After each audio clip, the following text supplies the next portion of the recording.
अस्सलाम वालेकुम students, my name is Madiha. आज की वीडियो के अंदर हम नॉन वर्बल का एक टॉपिक है जिसको हम फिगर मैट्रिक्स बोलते हैं वो क्लियर करेंगे।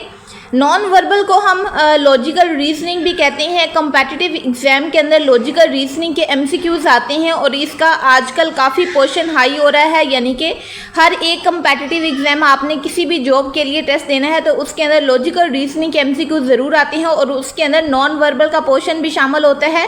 तो इसी के अंदर हम आज वाली वीडियो में फिगर मैट्रिक्स का टॉपिक क्लियर करेंगे कि फिगर मैट्रिक्स क्या होता है और इसके क्वेश्चंस को आपने कैसे हल करना है। पहले मैं आपको इसकी डेफिनेशन बता देती हूँ कि फिगर मैट्रिक्स का मतलब क्या है। फिगर मैट्रिक्स में ना बेसिकली एक मैट्रिक्स का मतलब होता है एक डिब्बा या फिर एक पैटर्न दिया हुआ। ये एक आपके पास डिब्बा होता है, इस डिब्बे के अंदर 3, 4 या फिर 8 या फिर 9 पिक्चर्स होती हैं और उनमें से एक पिक्चर मिसिंग होती है। वो जो एक पिक्चर मिसिंग होती है वो बाकी सारे डिब्बे के अंदर जितनी भी पिक्चर्स होती हैं उनके पैटर्न को देख के हमने बनानी होती है। फॉर एग्जांपल ये आपको एक पिक्चर नज़र आ रही है जिसके ये एक डिब्बा नज़र आ रहा है आपको। इस डिब्बे के अंदर ये देखें 3 ये पिक्चर हैं, 3 ये हैं, 2 ये हैं, आगे ये क्वेश्चन मार्क लगाया हुआ है। तो हमने ये बताना है कि इस डिब्बे के अंदर कौन सी पिक्चर आएगी, तो वो कैसी आएगी वो मैं आपको समझाऊंगी ताकि आप इजीली इसके कुछ क्वेश्चंस के ज़रिए मैं आपका कॉन्सेप्ट क्लियर कर दूं, फिर आप इजीली खुद इसको करने के काबिल हो जाए। तो चले हम इसको स्टार्ट करते हैं। इस वाले क्वेश्चन में बेसिकली हुआ क्या है, ये आप देख सकते हैं। ये जो 3 पिक्चर्स हैं ये आपस में मिलके बनी है। ये जो 3 है ये इनका आपस में सीक्वेंस है, तो ये जो लास्ट 3 होंगी इनका आपस में सीक्वेंस होगा। अब इसमें देखें ये एक है आपके पास प्लस का साइन।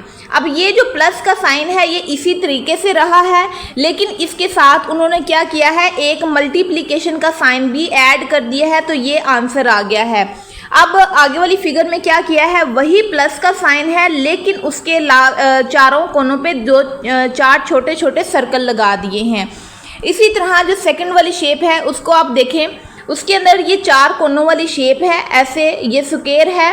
फिर इस स्क्वायर के अंदर उन्होंने क्या किया है, एक मल्टीप्लिकेशन का साइन ऐड कर दिया है। और इसी तरह पीछे ये वाले सीक्वेंस की तरह ये वाली पिक्चर के अंदर उन्होंने 4 सर्कल ऐड किए थे इसके चारों कोनों पे। तो हम भी क्या करेंगे, इसी के चारों कोनों पे 4 छोटे छोटे सर्कल ऐड करेंगे, तो ये हमारी पिक्चर कंप्लीट हो गई। यानी ये इन दोनों का सीक्वेंस हमने देख लिया। तो इसी सीक्वेंस को हमने फॉलो करना है और ये वाली जो क्वेश्चन मार्क है यहाँ पे हमने अपनी पिक्चर लगानी है। अब इसमें ये देखें ये वाली शेप है ऐसे बनी हुई है। अब इसके जब ये सेकंड वाली बनेगी तो इसमें मल्टीप्लिकेशन का साइन ऐड हो गया है, लेकिन जब हम इससे ये वाली शेप बनाएंगे तो हम इसके चारों कोनों पे छोटे छोटे सर्कल्स ऐड कर देंगे। तो अब आपको समझ आ गई है कि इसका जो आंसर है वो यही होगा, ये होगा, इसके चारों कोनों पे छोटे छोटे सर्कल ऐड किए होंगे। ये मैंने आपको क्वेश्चन समझा दिया। अब मैं आपको इसके ऑप्शंस दिखाती हूँ। ये उन्होंने ऑप्शंस दिए हुए हैं कि इनमें से एक सिलेक्ट करें और आपने एमसीक्यूज का आंसर ठीक करें। जब आपने इसको हल किया तो आपको खुद ही पता चल गया कि ये हमारा आंसर बन रहा है, इनमें से कोई भी एक हमारा ऑप्शन ठीक नहीं है। तो ये मैंने फिगर मैट्रिक्स का एक क्वेश्चन आपको समझाया ताकि आप इजीली इसको हल कर लें। अब मैं आपको इसका सेकंड वाला एमसीक्यूज भी समझाती हूँ ताकि आप मज़ीद पैटर्न्स को हल करने के लिए आपके अंदर एबिलिटी पैदा हो जाए, आप इसको कर सकें। तो ये है इसका सेकंड वाला एमसीक्यूज। स्टूडेंट इस क्वेश्चन के अंदर उन्होंने क्या किया है कि एक ये वाली और एक ये वाली, इन दोनों पिक्चर्स को आपस में मिला के ये तीसरी शेप बना दी है। यानी इन दोनों को प्लस किया है और ये सेकंड वाली शेप जो है ये बन गई है। अब इसमें देखें एक ट्राइंगल है, ये एक ट्राइंगल ली उन्होंने, इसको हम यहाँ पे ड्रा करते हैं। ये इन्होंने एक ट्राइंगल ले ली ये वाली, और ये वाला अब उन्होंने साइन ले लिया है। ये दरमियान में एक लाइन है और ये एक बाहर सर्कल है। ये उन्होंने मिला के ये बना के इन दोनों को मिला के तो ये वाली शेप बना दी है। अब हम इसमें उन्होंने क्या किया है, सेकंड वाली में इन दोनों को आपस में मिला दिया है। ये जो है इसके अंदर ये वाला ये जो आपके पास पिक्चर है ना, इसके अंदर आप इसको ऐड कर दें। जब आप इसको ऐड करेंगे तो यहाँ पे आपने प्लस का साइन ऐड किया तो हमारे पास ये वाली शेप बन गई। तो इसी तरीके से हम इस क्वेश्चन मार्क की जगह पे अपनी पिक्चर लगाएंगे। अब हम वो कैसे लगाएंगे, हमें पता है कि प्रोडक्ट जो बनी है वो ये वाली है और उसके जो रिएक्टेंट हैं यानी जिन दो ने ये मिल के बनाई है उसमें से एक ये है और एक यहाँ पे आएगा। अब यहाँ ये जो क्वेश्चन मार्क की जगह पे क्या आएगा, हमें पता है कि इस वाली शेप के अंदर ये सिर्फ क्रॉस मल्टीप्लिकेशन का साइन ऐड हुआ है, तो हम यहाँ पे अगर मल्टीप्लिकेशन का साइन लगा देते हैं तो हमारा ऑप्शन ठीक बन जाएगा, यानी कि इन दोनों को आपस में मिलाने के बाद हमारे पास ये वाली शेप बन रही है। तो इसकी जगह पे हम मल्टीप्लिकेशन का साइन लगाएंगे तो वो हमारा करेक्ट आंसर आएगा। अब देखते हैं इसके ऑप्शंस। ये हैं भैया आपके पास ऑप्शन, ये 4 ऑप्शन इन्होंने दिए हुए हैं, इनमें से हमने एक सिलेक्ट करना है। तो ये एक ऑप्शन क्रॉस का भी है, तो हम इसको करेक्ट मान लेंगे, यानी कि ये हमारा आंसर होगा। आई होप सो कि आपको इस क्वेश्चन की समझ आई होगी। इसके बाद ये नेक्स्ट वाला क्वेश्चन है, इसी पैटर्न के हिसाब से हमने इसको बनाना है। ये देखें, एक ये वाली पिक्चर है, एक ये है, एक ये है। अब ये कैसे बन रही हैं कि बेसिकली उन्होंने थर्ड वाली पिक्चर के अंदर 3 शेप्स लगा दी हैं, यानी कि ये जो सेंटर वाली शेप है ना, ये जो सर्कल है, ये बिल्कुल दरमियान में आ गया और सबसे आखिर पे आ गया, और जो दरमियान वाली सेकंड वाली पिक्चर है वो ये वाली ऐड की है। यानी कि सिंपल उन्होंने क्या किया है कि सबसे बाहर उन्होंने ये वाली शेप रखी है ऐसे, फिर उन्होंने सेकंड नंबर पे ये वाली शेप रखी है ऐसे, फिर दोबारा से उन्होंने इस वाली सर्कल को, इस वाली शेप को अंदर रख दिया है। तो हम भी यही करेंगे कि सबसे बाहर हम ये वाली शेप रखेंगे, ये ऐसे आ गई, फिर दूसरे नंबर पे उन्होंने ये वाली शेप रखनी है, यानी कि हमारे पास ये आ गई। तीसरे नंबर पे फिर एक ये छोटी सी ऐड करेंगे तो ये हमारे पास ये वाली शेप आंसर आ जाएगी। तो अब हमारे पास जो क्वेश्चन मार्क है उसके लिए भी हम यही पैटर्न फॉलो करेंगे कि सबसे बाहर हम इसको रखेंगे, ये हमने सबसे बाहर इसको रख दिया, और उसके बाद हम दरमियान में ये रखेंगे, दरमियान में हमने ये रख दिया, और उसके बाद हम दरमियान में दोबारा से ये अंदर रखेंगे। जब हमने दोबारा से इसको अंदर रख दिया तो ये हमारा करेक्ट आंसर बनेगा। अब ऑप्शंस देखते हैं कि ऑप्शंस में ये है या नहीं है। ऑप्शंस में आप लोग देख सकते हैं कि ये हमारे पास करेक्ट ऑप्शन जो है ये 4 वाला बन रहा है। सबसे बाहर जो है वो हमारे पास है ट्राइंगल, दरमियान में एक स्क्वायर, अंदर फिर ट्राइंगल।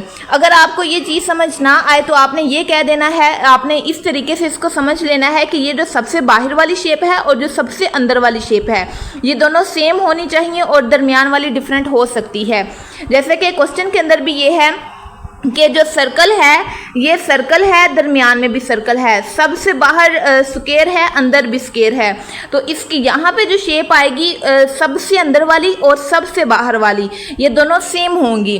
तो इसलिए जब हम ऑप्शंस देखते हैं तो सिर्फ हमारे पास 4 वाला ऑप्शन ऐसा बनता है जिसके सबसे बाहर भी ट्राइंगल है और सबके अंदर भी ट्राइंगल है, इसलिए ये हमारा करेक्ट ऑप्शन होगा। आई होप सो कि आपको इस MCQs की भी समझ आई होगी।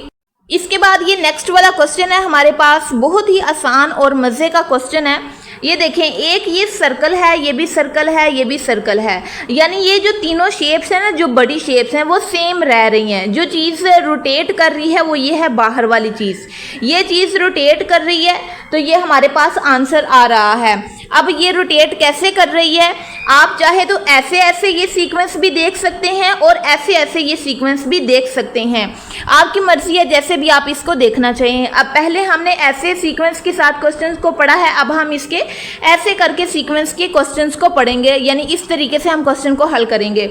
ये वाली रो के अंदर आप देखें कि बाहर ये जो शेप है ये तो सबके अंदर सेम है ना, इसको हमने छेड़ना ही नहीं है। ये जो चीज़ रोटेट कर रही है वो ये बाहर वाली है, तो ये इस साइड को है, ये भी इस साइड को है, ये भी इस साइड को है।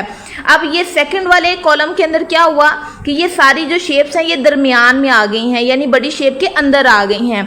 अब जो तीसरी चीज़ है उसके अंदर ये इस साइड को, यानी हमारे बिल्कुल राइट हैंड की साइड पे आ गई हैं। तो हम भी क्या करेंगे कि ये वाली जो बड़ी शेप है इसको ऐसे ही बनाएंगे, यानी कि ये ऐसे होंगी, और ये जो हमारी छोटी शेप है यानी कि जो स्क्वायर सा बना हुआ है ये इसके इस कॉर्नर पे आएगा। तो जब हम इसको देखते हैं तो हमारे पास ये 4 वाला ऑप्शन ठीक बनता है। बहुत सारे बच्चे कंफ्यूज होंगे कि थर्ड वाला ऑप्शन क्यों नहीं हो सकता, तो बच्चों थर्ड वाले ऑप्शन में देखें कि ये वाली जो शेप है ना ये बिल्कुल स्क्वायर बना हुआ है, लेकिन हमें जो चाहिए वो स्क्वायर नहीं है। ऊपर वाली लाइन थोड़ी सी छोटी है, नीचे वाली थोड़ी सी बड़ी है, तो इसलिए हमारा ये वाला करेक्ट आंसर बनता है ऊपर वाली थोड़ी सी छोटी लाइन, नीचे वाली थोड़ी सी बड़ी, और इसके इस साइड को जो हमारे ये वाला जो चीज़ है, ये वाली जो शेप है वो इस साइड को आ जाती है, बिल्कुल राइट हैंड की साइड पे। तो इसलिए हमारा ये 4 वाला ऑप्शन करेक्ट होगा। आई होप सो कि आपको फिगर मैट्रिक्स के कॉन्सेप्ट की समझ आ गई कि फिगर मैट्रिक्स के अंदर क्या होता है। बेसिकली आपको 3 या 4 या तो फिर 9 या फिर 4 इस तरह की फिगर्स का सेट दिया जाता है और लास्ट पे एक फिगर मिसिंग होती है, उसको हमने यहाँ से फाइंड करना होता है कि मैट्रिक्स के यानी कि ये जो डिब्बा बना हुआ है, ये जो जाली बनी हुई है, इसके अंदर यहाँ पे जो फिगर है वो कौन सी आएगी। पीछे वाले पैटर्न को हमने देख के यहाँ पे आंसर लगाना है। आई होप सो कि ये क्वेश्चन आपको क्लियर होगा। अब ये है लास्ट वाला क्वेश्चन, ये 4 का पेयर है, यानी इसके अंदर सिर्फ 4 पिक्चर्स हैं। ये जो सर्कल है इससे ये वाली शेप बनी है और इससे हमने ये वाली शेप बनानी है। या तो आप इसको ऐसे देख लें या फिर आप इसको ऐसे देख लें कि ये 2 हाफ स्क्वायर थे और जब हमने इसको सीधा करके लिखा तो ये मुकम्मल स्क्वायर बन गया।